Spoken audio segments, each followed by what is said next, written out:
পুরীর জগন্নাথ মন্দির আমি ঘরে বসে বসে দেখতে হবো, সংস্কারের আর পর তখন প্রভুকে যখনই মনে রাত্রিবেলা পড়বে তখন দেখতে হবে। সে আলোকমালায় সজ্জিত হয়ে অপূর্ব তার মহিমান্বিত ছড়িয়ে পড়েছে। পুরীর জগন্নাথ মন্দির অত্যন্ত বড় তীর্থস্থান। প্রতিটি মানুষ তীর্থ করতে আসেন পুরীর জগন্নাথ মন্দিরে। সেই জগন্নাথ মন্দিরে রাতের আলোকসজ্জায় উদ্ভাসিত সমগ্র পুরীর মন্দির চত্বর, তার কিছু ঝলক আমি তুলে ধরার চেষ্টা করি ভিডিও তুলতে আমার এই ভিডিওর মাধ্যমে। ওই কোণা থেকে যদি ভালো লাগে অবশ্যই জানাবেন।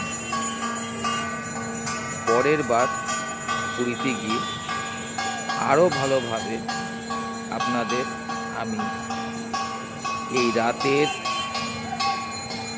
পুরীর এই অভূতপূর্ব আলোকসজ্জিত অংশটিকে তুলে ধরতে পারবো আশা করি।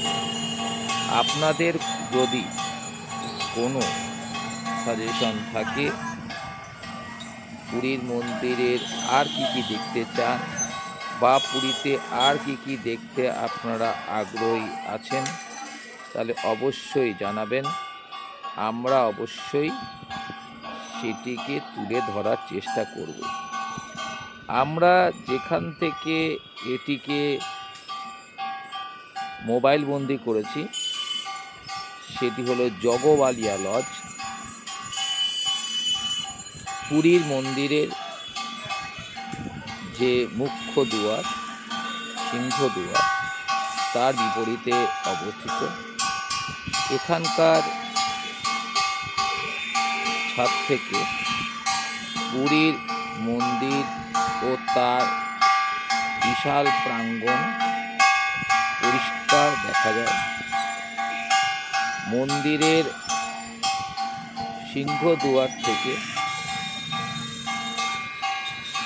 200 মিটার মতো যেতে হবে এবং মন্দিরের প্রতিটি পতাকা পরিবর্তন থেকে শুরু করে সবই আপনি দেখতে পাবেন।